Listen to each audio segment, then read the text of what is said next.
Hello everyone, कैसे हैं आप सब। मैं कोमल अरविंद और आज बात करते हैं जो एक सेंटेंस मेरे मुंह से आपने अक्सर सुना होगा, उसके लिए क्वेश्चन भी आया है कि उसका मीनिंग क्या है। जो मैं हमेशा इस्तेमाल करती हूँ कि outer world is the reflection of your inner world. Actually पहली चीज़ तो मैं पास्ट बर्थ को मानती हूँ।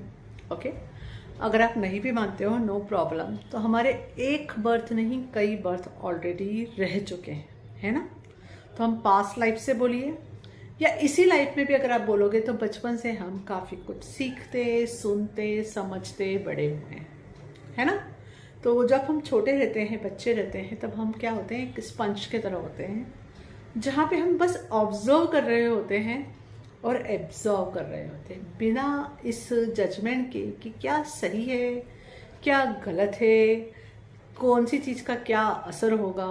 नो, ठीक है। तो उस दौरान यह चीज़ मैंने कही पास्ट लाइफ से लेकर आई। तो पास्ट लाइफ में भी आपने काफ़ी सारी चीज़ें इसी तरह से सीख कर आए हैं, लर्न करके आए, साथ ही साथ अनलर्न करके भी आए हैं। तो कई सारी चीज़ें ऐसी भी रही होंगी जो आपने सीखी होंगी, फिर आपको सर्व नहीं करती तो आपको समझ में आ गया और आपने अनलर्न की होगी, और बचे हुए कोटे के साथ आप इस बर्थ में आ गए और इस बर्थ में भी फिर और नई चीज़ें जुड़ी, नई चीज़ें सीखी, है ना। तो अब समय आ गया है यह समझने का कि क्या रखना है और क्या हटाना है। तो जैसे मैं कहती हूँ लर्न और अनलर्न की जो प्रोसेस है, उस प्रोसेस से आप जा रहे हैं। तो आपको कैसे पता चलेगा कि आपको क्या लर्न करना है और क्या अनलर्न करना है। तो उसका जवाब यह है कि भगवान जी ने ना बहुत अच्छे से परफेक्ट रचना की है हमारी।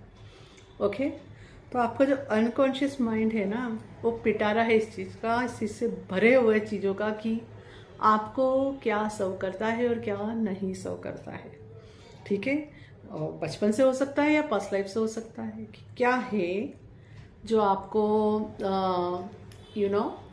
रखना है अपने पास और क्या नहीं रखना है।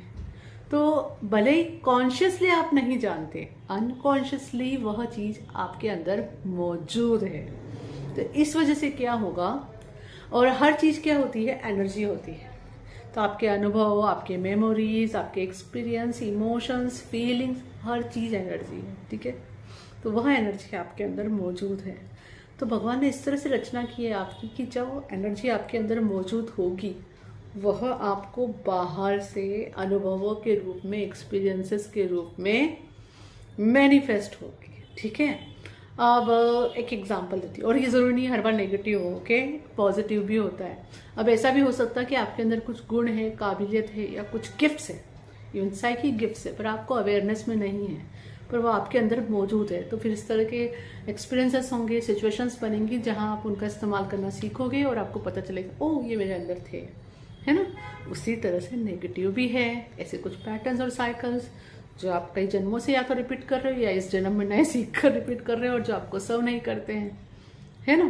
तो वैसे वाले फिर सेम टू सेम अनुभव, एक्सपीरियंसेस आप बाहर मैनिफेस्ट करोगे लोगों के थ्रू, सिचुएशंस के थ्रू, और आपके अवेयरनेस में आएगा अच्छा ये अनुभव मुझे हो रहा है, ये मुझे पसंद आ रहा है या नहीं पसंद आ रहा है। जो नहीं पसंद आ रहा है उसे क्या करना है, लेट गो करना है। लेट गो करना है मतलब कुछ ऐसा सीख रखा है जो आपको सर्व नहीं कर रहा है, जिसकी वजह से ये नेगेटिव अनुभव हो रहे हैं, उसे अनलर्न करना है। ओके, तो बाहर जो भी अनुभव आपको होते हैं, इसीलिए कहा जाता है वो आपके अंदर का ही इनर वर्ल्ड है।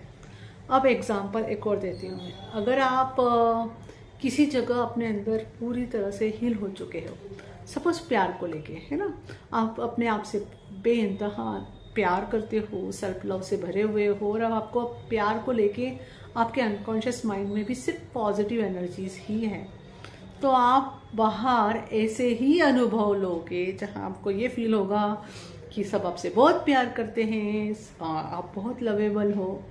किस लिए हो रहा है, वो आप ही के अंदर की एनर्जी है जिसको वो लोग, वो सीन्स, वह सरकमस्टेंसेस आपको मैनिफेस्ट हो रहे हैं। ठीक है, वो आपको रिफ्लेक्ट कर रहे हैं।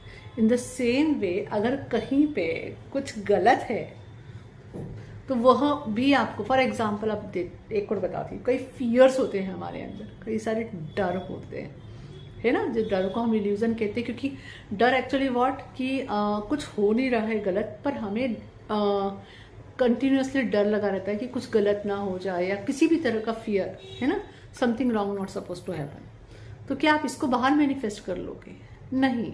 अगर वह डर किसी और इंसान से रिलेटेड है तो ऐसा कुछ नहीं होगा, क्योंकि आप किसी और की लाइफ नहीं बना सकते हो। ओके, उनकी ज़िंदगी उनकी को क्रिएशन के साथ चलती है, मैनिफेस्टेशन के साथ चलती है। लेकिन आपको ऐसे सीन और सर्कमटेंसेस में ऐसे ऐसे विचार आएंगे जिससे कि वह डर आपके अंदर बार बार उभर के आएगा और आपको ट्रिगर करेगा। तो आपको पता चलेगा इसको रिलीज करने की ज़रूरत है, तभी आप शांति और पीस में आ सकते हो, है ना। अब ये हो सकता है कुछ न्यूज़ देख के आपको ऐसी फीलिंग आ जाए, है ना, या कोई अचानक से किसी की बातों से आपको ऐसा फील हो जाए। तो वह इंसान जो आपसे बात कर रहा है, क्या वो रिस्पॉन्सिबल है आपके इन डरों के लिए? नहीं, वो तो जनरल बात कर रहा है। आपको डर लग रहा है क्योंकि वो डर आपके अंदर ऑलरेडी आपने मौजूद है आपके अनकॉन्शियस में, और उसकी वजह ये भी हो सकती है कि पास्ट लाइफ में या इस लाइफ में आपको वैसे कोई अनुभव रहे होंगे जिस वजह से आपकी बहुत तगड़ी इमोशनल फीलिंग उन डरों से अटैच हो गई, है ना, उस सीन से अटैच हो गई और उसका बड़ा फॉर्म बन गया फियर के रूप में। तो इसी तरह से हर चीज, आपके हर अनुभव, उनकी मेमोरीज, उनसे रिलेटेड इमोशंस और फीलिंग्स आपके अंदर ऑलरेडी मौजूद है। तो अकॉर्डिंगली ही आप लाइक अट्रैक्ट लाइक की तरह उन सीन्स को अपनी ज़िंदगी में मैनिफेस्ट घड़ी घड़ी करते रहते हैं, है ना, जिससे आपको आपके अंदर की पॉजिटिविटी भी पता चलती रहती है और नेगेटिविटी भी। तो बस समझदारी यहाँ पे ये करना है, जो अच्छा लग रहा है उसको बढ़ने दो, राइट, उसको तो हटाने की ज़रूरत नहीं है, लेकिन जो अच्छा नहीं लग रहा है उसे हटाना है। तो उस पर हम कहते हैं हीलिंग करना। हीलिंग करना मतलब release the energies which is not serving you. Okay, क्योंकि आपकी चॉइसेस बहुत तगड़ी है, आपके पास फ्री विल है ना, और फ्री विल से आप जो चॉइस बनाओगे वो तो पूरी होगी, है ना। उसके अकॉर्डिंग आप यूनिवर्स को कमांड दे देते हो कि भाई इस डायरेक्शन में चलो। तो वो आपके अनुभव, आपका ट्रिगर बटन है आपको यह बताने के लिए कि आपके अंदर क्या मौजूद ऑलरेडी है, तो क्या रखना है और क्या डिलीट करना है। तो अपने अंदर के अनलिमिटेड इनफाइनाइट पावर का इस्तेमाल कीजिए, इस मिररिंग को पॉजिटिवली लीजिए और हीलिंग में लग जाइए। फिर देखिए ज़िंदगी कितनी आसान और सुंदर होती जाएगी। Thank you. हरिओम तत्सत। For watching my videos, if you are liking them, please like and subscribe, and you can mention in comments, and you can check description box for all my services.